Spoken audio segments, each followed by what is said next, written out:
வாணியம்பாடி அருகே வீட்டின் மீது மர்ம பொருள் விழுந்து வீட்டின் ஓடுகள் சிதறி வீட்டிலிருந்த பெண் தீக்காயங்களுடன் கவலைக்கிடமான நிலையில் மருத்துவமனையில் அனுமதிக்கப்பட்டுள்ளார்.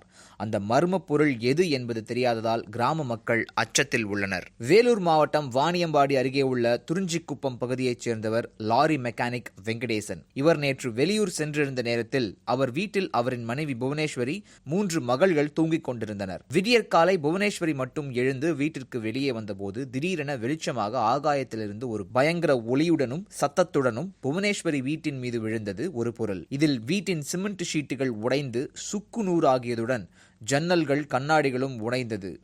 இந்த சத்தம் 1 கிலோமீட்டர் தூரத்திற்கு கேட்டதால் பயந்து போன கிராம மக்கள் ஓடி வந்து பார்த்தபோது புவனேஸ்வரி வீட்டில் தீக்காயங்களுடன் ஆபத்தான நிலையில் இருந்தார். அவரை பொதுமக்கள் மீட்டு வாணியம்பாடி அரசு மருத்துவமனையில் சேர்த்தனர். அங்கிருந்து மேல் சிகிச்சைக்காக வேலூர் அடுக்கம்பாறை அரசு மருத்துவமனைக்கு அனுப்பி வைத்தனர். அந்த வீட்டிலிருந்து அரிசியும் தீயில் கருகியுள்ளது. வானத்திலிருந்து வெளிச்சமாகவும் பயங்கர சத்தத்துடன் வந்த பொருள் என்ன என்று அப்பகுதி மக்களுக்கு தெளிவாக தெரியவில்லை. அந்த பொருள் விழுந்ததற்கான எந்த ஒரு தடயமும் இல்லை. வாணியம்பாடி காவல் துணை கண்காணிப்பாளர் சுந்தரம் மற்றும் வட்டாட்சியர் ஆகியோர் தகவல் அறிந்து சம்பவ இடத்திற்கு விரைந்து வந்து வீட்டின் மீது விழுந்த மர்ம பொருள் குறித்து விசாரணை மேற்கொண்டு வருகின்றனர்.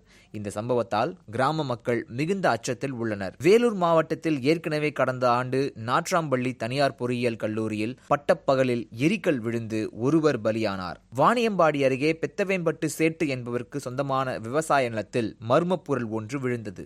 இதுவரை அந்த மர்ம பொருள் என்ன என்று கண்டறியப்படவில்லை.